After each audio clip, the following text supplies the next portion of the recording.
नमस्कार, मैं हूं प्रिया। आज है 29 मार्च। खबरों की तरफ बढ़ने से पहले आप सभी को होली की शुभकामनाएं। चलिए बढ़ते हैं सुर्खियों की ओर। बिहार में कोरोना के मिले 300 से ज्यादा मामले। विशेष नामांकन अभियान समाप्त होने के बाद भी पहली कक्षा में होगा नामांकन। राशन कार्ड को आधार कार्ड से लिंक करने का आखिरी है मौका। राजद नेता और कार्यकर्ताओं ने होली खेलने से किया इनकार। होली में बिहार के परीक्षार्थियों को मिली बड़ी राहत। तो चलिए बढ़ते हैं बिहार की 25 बड़ी खबरों की ओर विस्तार से। आज धूमधाम से मनाई जाएगी होली। आज पूरे देश में धूमधाम से होली का त्योहार मनाया जाएगा। होली भारत का एक प्रसिद्ध त्योहार है जो आज विश्व भर में जाना जाने लगा है। यह प्रमुख रूप से भारत तथा नेपाल में मनाया जाता है। मंजीरा, ढोलक, मृदंग की ध्वनि से गूंजता रंगों से भरा होली का त्योहार फाल्गुन माह के पूर्णिमा को मनाया जाता है। मार्च का महीना जैसे होली के उत्तेजना को बढ़ा देता है। इस त्योहार में सभी की ऊर्जा देखते बनती है और होली के अवसर पर सबसे अधिक खुश होते हैं हमने बच्चों को ही देखा है। वो रंग बिरंगी पिचकारी को अपने सीने से लगाए सब पर रंग डालते और जोर जोर से होली है कहते हुए पूरे मोहल्ले में भागते फिरते हैं। राज्यपाल और मुख्यमंत्री नीतीश कुमार ने दी होली पर्व की बधाई। बिहार समेत पूरे देश में आज होली धूमधाम से मनाया जा रहा है। वहीं होली के इस पावन मौके पर मुख्यमंत्री नीतीश कुमार और राज्यपाल फागू चौहान ने अपना संदेश जारी किया है, जिसके तहत मुख्यमंत्री नीतीश कुमार ने कहा कि इस त्योहार में हम सभी के घर आंगन में सदा खुशियों की बारिश होती रहे। ये त्योहार प्रेम, सद्भाव और परस्पर भाईचारे का है। होली के रंग के साथ साथ तमाम गिले शिकवे को भुलाकर सद्भाव और प्रेम के रिश्तों को मजबूत करे। वहीं राज्यपाल फागू चौहान ने अपना बयान जारी करते हुए कहा कि यह त्योहार सभी को खुशियों के सतरंगी रंग में सराबोर करता है।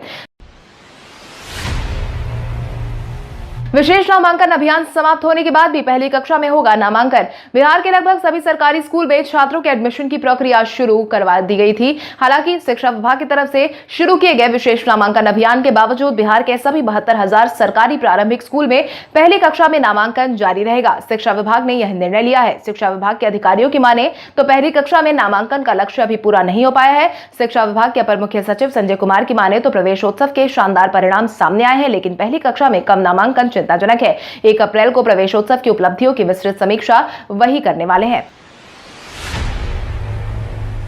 बिहार में कोरोना के मिले 300 से ज्यादा मामले। बिहार में कोविड-19 के बढ़ते मामलों ने एक बार फिर से स्वास्थ्य विभाग की परेशानी बढ़ा दी है।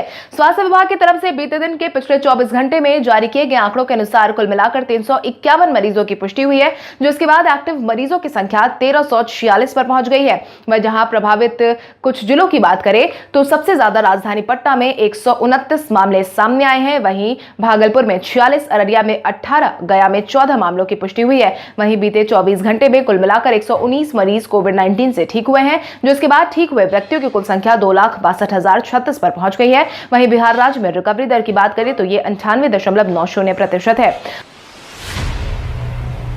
राशन कार्ड को आधार कार्ड से लिंक करने का आखिरी मौका। बिहार के सभी राशन कार्ड धारकों के लिए अहम सूचना। यदि आपने अब तक अपने राशन कार्ड को आधार कार्ड से लिंक नहीं करवाया है तो जल्दी करवाएं, क्योंकि 31 तारीख के बाद से ऐसा नहीं करवाने वाले राशन कार्ड धारियों के राशन कार्ड अमान्य हो जाएंगे। इतना ही नहीं, आप राशन दुकान से राशन भी नहीं ले पाएंगे। इसको लेकर खाद्य एवं उपभोक्ता संरक्षण विभाग के सचिव विनय कुमार ने आदेश जारी किया है। उन्होंने बताया है कि वर्तमान समय में राशन कार्ड को आधार कार्ड से लिंक करना इसलिए जरूरी है क्योंकि आए दिन राशन के नाम पर लूट के मामले सामने आते रहते हैं, जिस पर ही अब लगाम लगाने की कोशिश की जा रही है। इसी को ध्यान में रखते हुए केंद्र सरकार के निर्देश पर राज्य के सभी राशन कार्ड धारकों को आधार से लिंक करवाया जा रहा है।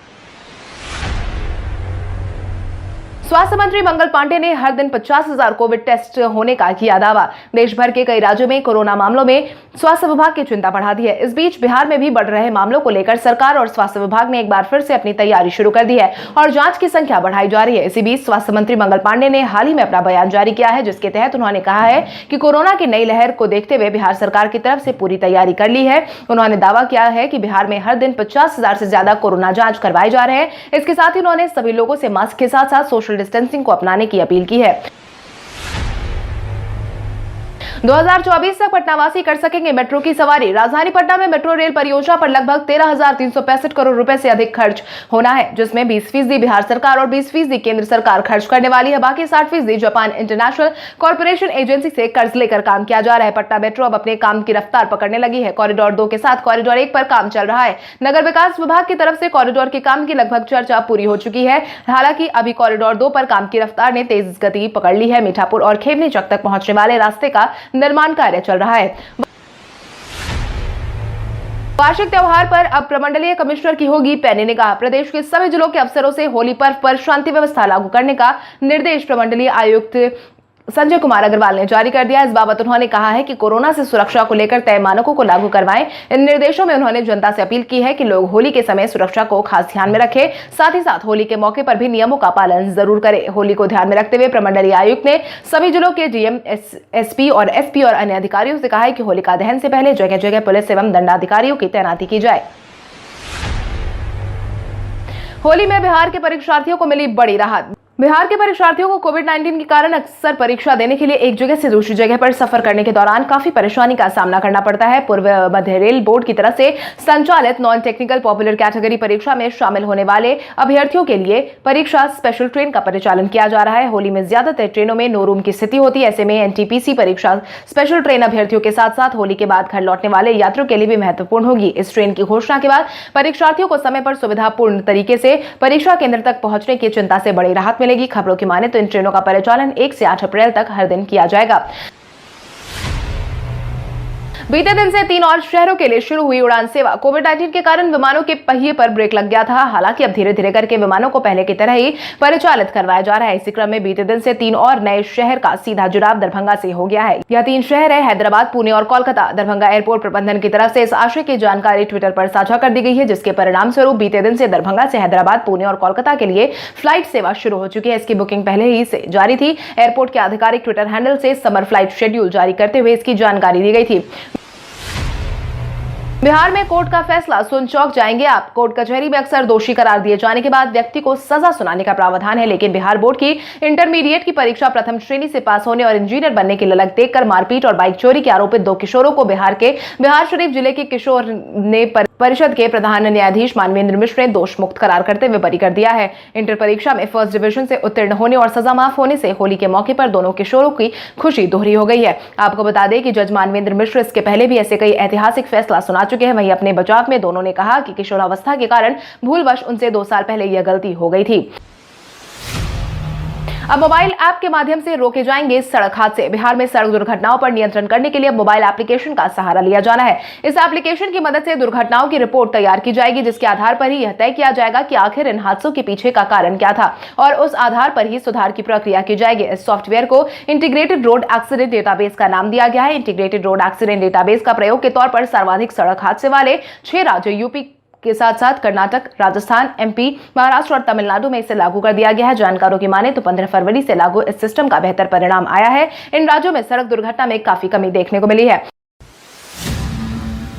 बिहार के पंचायतों के लिए राशि हुई जारी। पंचायत चुनाव की तारीख को लेकर फिलहाल कोई अपडेट तो सामने नहीं आई है, लेकिन पंचायत के लिए बड़ी राशि आवंटित कर दी गई है। पंचायत राज विभाग ने इसको लेकर पत्र जारी कर दिया है, जिसके परिणाम स्वरूप सबसे अधिक राशि मुखिया को मिलने वाली है। इसके बाद पंचायत समिति और तीसरे नंबर पर जिला परिषद को राशि दी जाएगी। 15वें वित्त आयोग की अनुशंसा के आलोक में वित्तीय वर्ष 2020-21 में केंद्र सरकार से प्राप्त अनुदान टाइट के द्वितीय किश्त जारी कर दी गई है।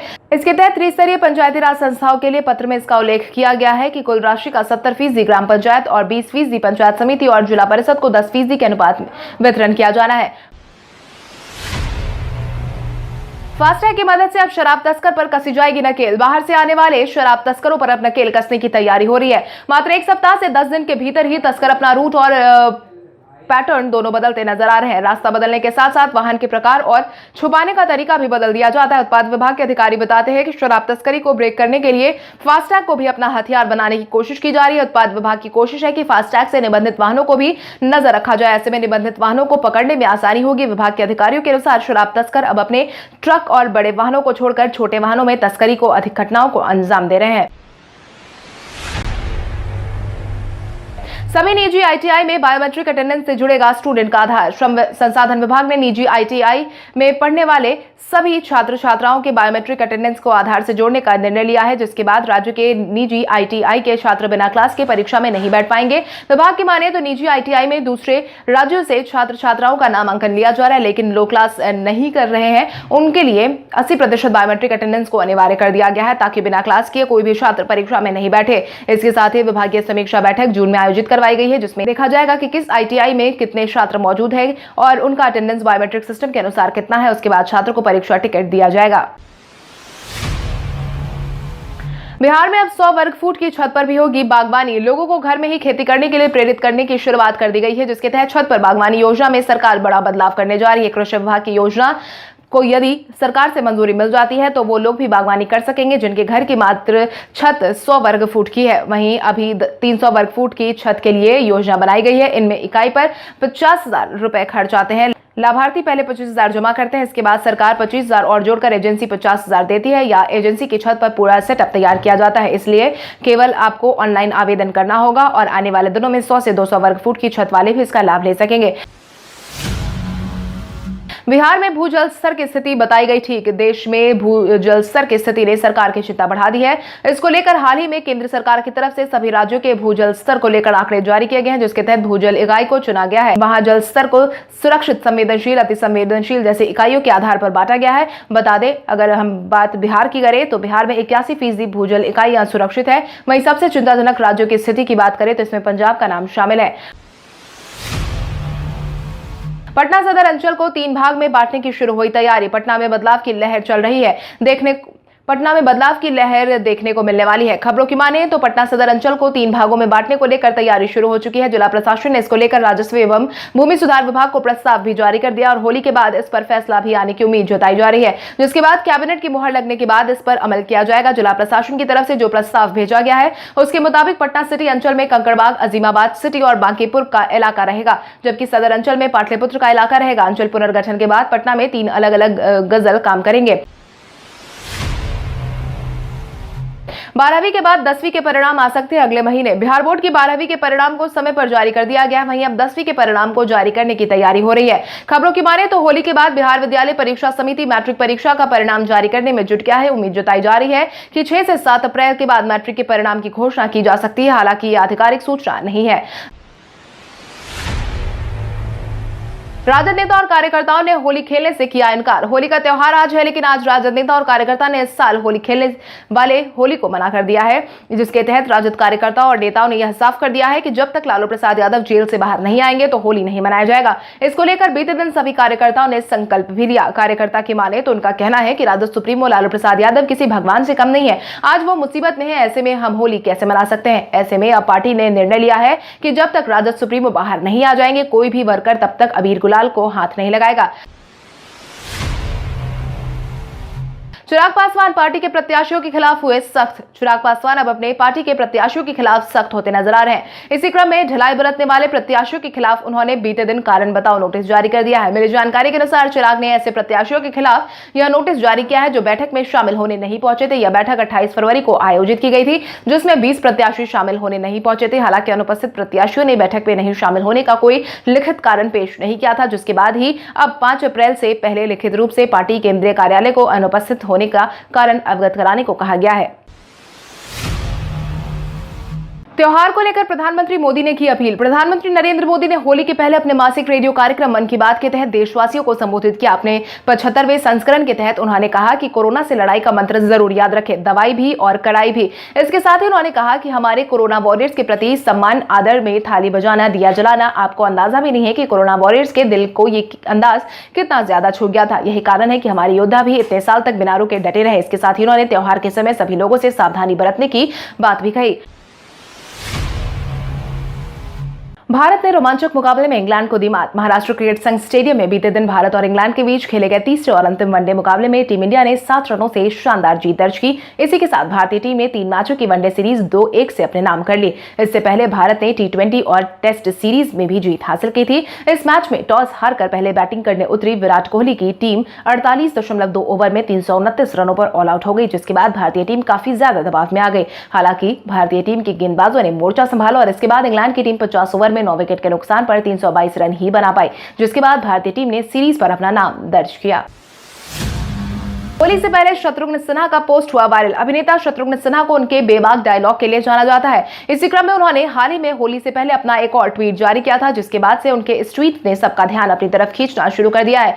जारी किए गए इस ट्वीट में शत्रुघ्न सिन्हा ने लिखा है कि यह पूरी तरह से मनोरंजन है और सभी के अच्छे के लिए ही है। WHO ने कोरोना के बढ़ते प्रकोप के कारण इन गानों को पूरी तरीके से बंद करने का फैसला किया है, जिसमें बाहों में चले आ, लग जा गले, छू लेने दो नाजुक होठों को, होठों से छू लो तुम, सांसों को सांसों से मिलने दो जरा, पास वो आने लगे, जरा जरा तुम पास आए, यूं मुस्कुराए जैसे गाने शामिल है। गूगल ने लॉन्च किया एक नया ऐप। गूगल अपने यूजर के लिए समय समय पर नए नए एप्लीकेशंस को रोल करता रहता है। इसी क्रम में गूगल ने हाल ही में एक बार फिर से एक ऐसे एप्लीकेशन को रोल किया है जिसके इस्तेमाल से आप बिना इंटरनेट कनेक्शन किसी भी रेस्टोरेंट में सीट बुकिंग और मूवी टिकट बुकिंग कर सकते हैं। इस ऐप का नाम वाईफाई नॉन स्कैन है। इसका इस्तेमाल बड़ी मात्रा में डेटा शेयर करने के लिए किया जा सकता है। जानकारों की माने तो इसको फिलहाल प्ले स्टोर पर लॉन्च करने की तैयारी हो रही है। हालांकि अभी इसे डेवलपर्स, वेंडर्स और यूनिवर्सिटी के लिए रिसर्च, डेमोन्स्ट्रेशन और टेस्टिंग टूल के तौर पर ही डिजाइन किया गया है ताकि ऐप के माध्यम से एक्सपेरिमेंट किया जा सके। गूगल की माने तो यह ऐप पूरी तरह से सुरक्षित है। कल हमारे द्वारा पूछे गए सवाल का जवाब आप में से बहुत सारे यूजर ने हमें कॉमेंट करके दिया था, उसके लिए आपका बहुत बहुत धन्यवाद। आप में से जिन यूजर का कमेंट हमें अच्छा लगा है उनके नाम है श्वेता रॉय, प्रदीप, नवीन कुमार, असलम राज, प्रिया रंजन, आतिक खान, नितेश कुमार, सरवन कुमार, सर्वेश यादव, ज्ञानचंद पासवान, शंभू शर्मा, ओमकार सिंह, रोहित कुमार राज, आलोक राज, शशि भूषण, मोहित कुमार। इसके अलावा हमारी टीम को और भी लोगों के जवाब अच्छे लगे हैं, मगर समय के अभाव के कारण हम उनका नाम नहीं ले पाए, लेकिन आप हमारे सवालों का जवाब देते रहे। हम कल आपका नाम लेने की पूरी कोशिश करेंगे। तो चलिए बढ़ते हैं आज के सवाल की ओर। आज का सवाल कुछ इस प्रकार है, आपके अनुसार आज होली के मौके पर आप सभी बिहार वासियों को क्या संदेश देना चाहेंगे? अपने जवाब हमें कॉमेंट करके जरूर बताएं। इसके साथ ही आज के लिए बस इतना ही। बिहार की बड़ी खबरों से अपडेटेड रहने के लिए हमारे यूट्यूब चैनल को सब्सक्राइब करें और बेल आइकॉन दबाना ना भूलें। धन्यवाद।